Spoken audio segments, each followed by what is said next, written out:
ଏବେ ଲିମ୍ବ କଢ଼ ମିଳୁଛି ଆଉ ଲିମ୍ବ କଢ଼ ଦେହ ପାଇଁ ବହୁତ ହିତକାରକ ହେଇଥାଏ।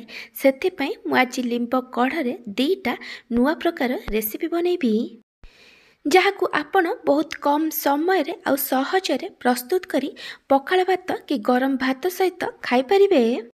ନମସ୍କାର, ଟ୍ୱିଙ୍କଲ୍ କିଚେନ୍କୁ ଆପଣମାନଙ୍କୁ ସ୍ୱାଗତ। ଲିମ୍ବ କଢ଼ର ଏହି ଦୁଇ ପ୍ରକାର ରେସିପି ପାଇଁ ମୁଁ ଏଠି କିଛି ଲିମ୍ବ କଢ଼ ନେଇଛି। ଏବେ ଆମେ ଏହି ଲିମ୍ବ କଢ଼କୁ ବାଛିକି ନେଇଯିବା।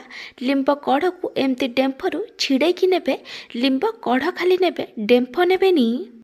ମୁଁ ଏଠି ଆପଣଙ୍କୁ ଆଉ କିଛି ଲିମ୍ବ କଢ଼ ବାଛିକି ଦେଖେଇ ଦେଉଛି। ଲିମ୍ବ କଢ଼ର ପ୍ରଥମ ରେସିପି ପାଇଁ ମୁଁ ଏଠି କିଛି ଲିମ୍ବ କଢ଼କୁ ବାଛିକି ନେଇଯାଇଛି। ଏବେ ଆମେ ଏହି ଲିମ୍ବ କଢ଼କୁ ପାଣିରେ 2ରୁ 3 ଥର ଧୋଇକି ନେଇଯିବା। ମୁଁ ଏଠି ଲିମ୍ବ କଢ଼କୁ ଭଲ ଭାବେ ଧୋଇକି ପାଣିରୁ ଛାଣିକି ନେଇଯାଇଛି। ମୁଁ ଏଠି 1 କପ୍ ଅରୁଆ ଚାଉଳକୁ ଘଣ୍ଟେ ପାଇଁ ପାଣିରେ ବତୁରେଇକି ରଖିଥିଲି। ଏବେ ଆମେ ଚାଉଳକୁ 3ରୁ 4 ଥର ଭଲ ଭାବେ ଧୋଇକି ପାଣିରୁ ଛାଣିକି ଗୋଟେ ଗ୍ରାଇଣ୍ଡର ଜାର୍ରେ ଦେଇଦେବା। ମୁଁ ଏଥିରେ ଏବେ ଅଧା ଚାଉଳକୁ ଦେଇଛି। ଯଦି ଆପଣ ବଡ଼ ଗ୍ରାଇଣ୍ଡର ଜାର୍ ନେବେ ସେଥିରେ ଆପଣ ଏକାଥରେ ସବୁ ଚାଉଳକୁ ଦେଇପାରିବେ। ମୁଁ ଏଥିରେ 12ରୁ 15ଟା ରସୁଣ ଦେଇଛି, ଗୋଟେ ଛୋଟ ଚାମଚ ଜିରା ପକାଇଛି ଆଉ 3ଟା ଶୁଖିଲା ଲଙ୍କା ଦେଇଛି। ଆପଣଙ୍କୁ ଯେତିକି ରାଗ ଦରକାର ସେ ଅନୁସାରେ ଶୁଖିଲା ଲଙ୍କା କି କଞ୍ଚା ଲଙ୍କା ନେଇପାରିବେ। ରସୁଣର କ୍ୱାଣ୍ଟିଟି ଟିକେ ଅଧିକ ରଖିବେ। ଏବେ ଆମେ ଯେଉଁ ଲିମ୍ବ କଢ଼କୁ ଧୋଇକି ରଖିଥିଲେ ସେ ଲିମ୍ବ କଢ଼ରୁ ମୁଁ ଏଠି ଅଧା ଲିମ୍ବ କଢ଼କୁ ଏଠି ଦେଇ ଦେଉଛି ଆଉ ବାକି ଅଧା ଲିମ୍ବ କଢ଼କୁ ଯେଉଁ ବାକି ଚାଉଳ ଅଛି ସେଥିରେ ବାଟିବି। ଏବେ ଆମେ ଏଥିରେ ଅଳ୍ପ କିଛି ପାଣି ଦେଇଦେବା ଆଉ ଆକୁ କଭର କରି ବାଟିଦେବା। ପିଠଉକୁ ବେଶୀ ବହଳିଆ କି ବେଶୀ ପତଳା କରିବେନି। ଯଦି ଆପଣଙ୍କୁ ଏହି ରେସିପି ଭଲ ଲାଗିବ ତାହେଲେ ଆକୁ ଲାଇକ୍ କରିବେ, ଆପଣଙ୍କ ସାଙ୍ଗମାନଙ୍କ ସହିତ ସେୟାର କରିବେ। ମୁଁ ଏଠି ଆକୁ ଭଲ ଭାବେ ବାଟି ଦେଇଛି। ଏବେ ଆମେ ଆକୁ ଗୋଟେ ବଡ଼ ବାଉଲରେ କାଢ଼ିଦେବା। ଏମିତି ଭାବେ ଆମେ ବାକି ସବୁ ଚାଉଳ ଆଉ ଲିମ୍ବ କଢ଼କୁ ବାଟିକି ନେଇଯିବା। ଲିମ୍ବ କଢ଼ର କ୍ୱାଣ୍ଟିଟି ଆପଣ ଆପଣଙ୍କ ହିସାବରେ କମ୍ ବେଶୀ କରିପାରିବେ। ଆପଣଙ୍କୁ ଯେତିକି ପିତା ଦରକାର ସେ ଅନୁସାରେ ଚାଉଳରେ ଲିମ୍ବ କଢ଼ ଦେଇ ବାଟିବେ। ମୁଁ ଏଥିରେ ଏବେ ଗୋଟେ ବଡ଼ ପିଆଜ ଆଉ 2ଟା କଞ୍ଚା ଲଙ୍କାକୁ ଛୋଟ ଛୋଟ କରି କାଟିକି ଦେଇଛି। କଞ୍ଚା ଲଙ୍କା ଏଠି ଅପସନାଲ୍ ଅଛି, ଆପଣଙ୍କୁ ଯେତିକି ରାଗ ଦରକାର ସେ ଅନୁସାରେ କଞ୍ଚା ଲଙ୍କା ଦେବେ। ଏବେ ମୁଁ ଏଥିରେ ସ୍ୱାଦ ଅନୁସାରେ ଲୁଣ ପକାଉଛି ଆଉ 1/4 ଟେବୁଲ୍ ସ୍ପୁନ୍ ହଳଦୀ ଗୁଣ୍ଡ ପକାଉଛି। ହଳଦୀ ଗୁଣ୍ଡ ବି ଏଠି ଅପସନାଲ୍ ଅଛି। ଏବେ ଆମେ ସବୁକୁ ଭଲ ଭାବେ ମିକ୍ସ କରିଦେବା। ଯଦି ଏପର୍ଯ୍ୟନ୍ତ ମୋ ଚ୍ୟାନେଲକୁ ସବସ୍କ୍ରାଇବ୍ କରିନାହାନ୍ତି ତାହେଲେ ସବସ୍କ୍ରାଇବ୍ କରିବାକୁ ଜମାରୁ ଭୁଲିବେନି। ପାଖରେ ଥିବା ବେଲ୍ ଆଇକନ୍ରେ ଅଲ୍ ନୋଟିଫିକେସନ୍ରେ କ୍ଲିକ୍ କରିବେ। ଏହାଦ୍ୱାରା ମୋ ଯେଉଁ ଭିଡ଼ିଓ ଆସିବ ଆପଣ ପ୍ରଥମେ ଦେଖିପାରିବେ। ଯଦି ଫେସବୁକ୍ରେ ଦେଖୁଛନ୍ତି ତାହେଲେ ଫଲୋ କରିବାକୁ ଜମାରୁ ଭୁଲିବେନି। ମୁଁ ଏଠି ସବୁକୁ ଭଲ ଭାବେ ମିକ୍ସ କରିଦେଇଛି। ବ୍ୟାଟରର କନସିଷ୍ଟେନ୍ସି ଆପଣ ଏମିତି ରଖିବେ, ଆକୁ ବେଶୀ ପତଳା ବନେଇବେନି। ମୁଁ ଏଠି ଗୋଟେ ପ୍ୟାନ୍ରେ ଅଳ୍ପ କିଛି ତେଲ ଦେଇ ଗରମ ହେବାକୁ ରଖିଛି। ଆପଣ ଚାହିଁଲେ ଆକୁ ତାୱାରେ ବନେଇ ପାରିବେ।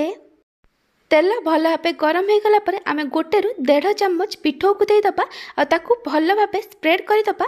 ଆପଣ ଆକୁ ବେଶୀ ପତଳା କି ବେଶୀ ମୋଟା ବନେଇବେନି। ଆପଣ ଆପଣଙ୍କ ହିସାବରେ ଛୋଟ କି ବଡ଼ ପିଠା ବନେଇ ପାରିବେ।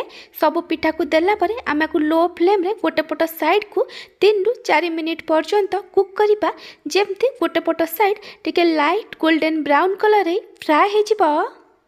ଆକୁ କଭର କରିବା ଦରକାର ନାହିଁ। 3ରୁ 4 ମିନିଟ୍ ପରେ ମୁଁ ଏଠି ଆପଣଙ୍କୁ ଲେଉଟେଇକି ଦେଖେଇ ଦେଉଛି। ଦେଖିପାରୁଥିବେ ଆର ଗୋଟେ ପଟ ସାଇଡ଼୍ ଭଲ ଭାବେ ଲାଇଟ୍ ଗୋଲ୍ଡେନ୍ ବ୍ରାଉନ୍ କଲର୍ରେ ଫ୍ରାଏ ହେଇଯାଇଛି। ଏମିତି ଭାବେ ଏ ପିଠାର ଆରପଟ ସାଇଡ଼୍କୁ ବି 3ରୁ 4 ମିନିଟ୍ ପର୍ଯ୍ୟନ୍ତ କୁକ୍ କରିବା। ଯେମିତି ଆରପଟ ସାଇଡ଼୍ ବି ଟିକେ ଲାଇଟ୍ ଗୋଲ୍ଡେନ୍ ବ୍ରାଉନ୍ କଲର୍ରେ ଫ୍ରାଏ ହେଇଯିବ। ପିଠାକୁ ଲେଉଟେଇଲା ପରେ ଏମିତି ହାଲକା ହାତରେ ସ୍ପାଚୁଲାରେ ଟିକେ ଟିକେ ପ୍ରେସ୍ କରିଦେବେ। ଏହାଦ୍ୱାରା ଆରପଟ ସାଇଡ଼୍ ବି ଭଲ ଭାବେ ଫ୍ରାଏ ହେଇଯିବ। ଏଠି 3ରୁ 4 ମିନିଟ୍ ହେଇଗଲାଣି। ମୁଁ ଏଠି ଆପଣଙ୍କୁ ଲେଉଟେଇକି ଦେଖେଇ ଦେଉଛି।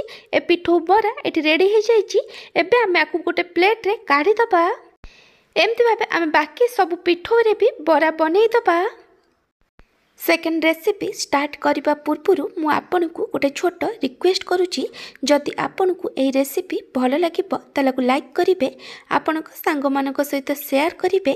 ଯଦି ଏପର୍ଯ୍ୟନ୍ତ ମୋ ଚ୍ୟାନେଲକୁ ସବସ୍କ୍ରାଇବ୍ କରିନାହାନ୍ତି ତାହେଲେ ସବସ୍କ୍ରାଇବ୍ କରିବାକୁ ଜମାରୁ ଭୁଲିବେନି। ପାଖରେ ଥିବା ବେଲ୍ ଆଇକନ୍ରେ ଅଲ୍ ନୋଟିଫିକେସନ୍ରେ କ୍ଲିକ୍ କରିବେ। ଏହାଦ୍ୱାରା ମୋ ଯେଉଁ ଭିଡ଼ିଓ ଆସିବ ଆପଣ ପ୍ରଥମେ ଦେଖିପାରିବେ। ଯଦି ଫେସବୁକ୍ ଇନଷ୍ଟାଗ୍ରାମରେ ଦେଖୁଛନ୍ତି ତାହେଲେ ଫଲୋ କରିବାକୁ ଜମାରୁ ଭୁଲିବେନି। लिंब कढ़र सेकेंड रेसिपी मुझे आउ कि लिंब कढ़ को भल भाव बाचिकी नहीं जाइए। एबे आम ए लिंब कढ़ को भी पानी रे 2 ରୁ 3 थर धोईकी नहीं जावा। लिंब कढ़ को धोइला परे पानी रु भल भाव चिपुड़ी नेबे।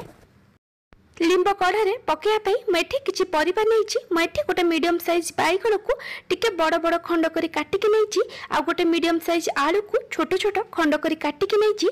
आलू एटी ऑप्शनल अच्छी, आपन चाहिए न पकई पारती। आलू बैगण आ लिंब कढ़र क्वांटिटी आपन हिसाब रे कम बेसी कर पारिबे। मेथी गोटे कड़े रे गोटे छोट चम्मच सोरिष तेल दे गरम होगा रखी। आपण ए रेसिपी को सोरिष तेल रे ही बनइबे, अधिक तेल दबा दरकार नहीं। सोरिष तेल भल भाव गरम हो गला परे आमे एथिरे धोईकी रखिथिबा लिंब कढ़ को दे दबा। लिंब कढ़ को एबे आमे कंटीन्यूअस गोले गोले भाजीबा, जेमति लिंब कढ़ टिके लाइट गोल्डन ब्राउन कलर रे क्रिस्पी हे भाजी हे जिवो, जेमति लिंब कढ़ रे किछि भी पानी अंश रहिबोनी।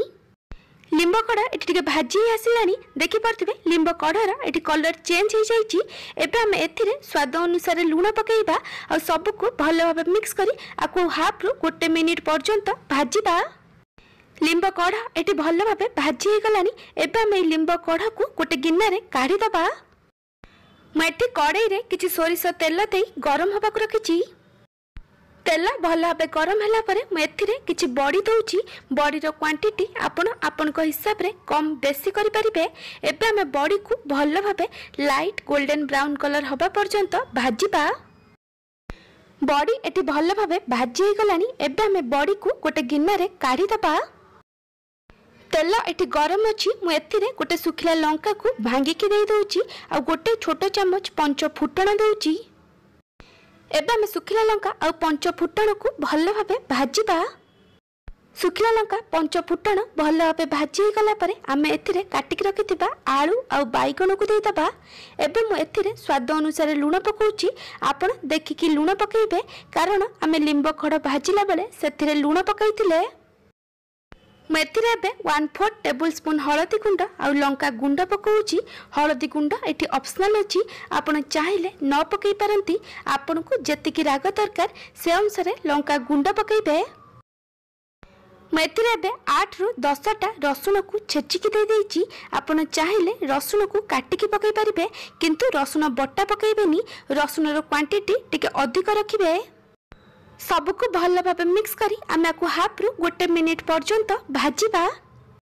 हाफ रु 1 मिनिट पर आमे आकु कवर करी लो फ्लेम रे 6 ରୁ 7 मिनिट पर्यंत कुक करिबा, जेमति आलू और बैगण भल भाव सिझी जिवो। 6 ରୁ 7 मिनिट पर मुझे घोड़नी काढ़ी देछि। मुझे आपन को देखिए दउछि, देखि पार्थिबे आलू और बैगण भल भाव सिझी जाइछि। एबे आमे एथिरे भाजिकी रखिथिबा लिंब कढ़ को दे दबा और भाजिकी रखिथिबा बड़ी को दे दबा। मुझे बड़ी को छोट छोट खंड कर पकाइछि। सब को एबे आमे भल भाव मिक्स कर दबा और आकु कवर करी लो फ्लेम रे 2 ରୁ 3 मिनिट पर्यंत कुक करिबा। एटी 2 ରୁ 3 मिनिट हो गलानी। एबे आमे घोड़नी काढ़ी दबा और लिंब कढ़ भजा को आउ थरे भल भाव मिक्स कर दबा और गैस बंद कर दबा। आलू बैगण बड़ी दिया लिंब कढ़ भजा एटी रेडी हो जाइछि। आकु एबे आमे गोटे सर्विंग बाउल ले काढ़ी दबा। जदि आपन को लिंब कढ़र यही 2 प्रकार रेसिपी भल लगी ताला को लाइक करेंगे, आपण सांग मानक सहित शेयर करेंगे। जदि एपर्यंत मो चैनल को सब्सक्राइब करना ताले सब्सक्राइब करने को जमार भूलें। पाखर था बेल आइकन ने ऑल नोटिफिकेशन ने क्लिक करेंगे। यह द्वारा मो जो वीडियो आसिबो आपण प्रथम देखिपारे। जदि फेसबुक इंस्टाग्राम देखुं ताले फॉलो करने को जमार भूलें। Thank you for watching.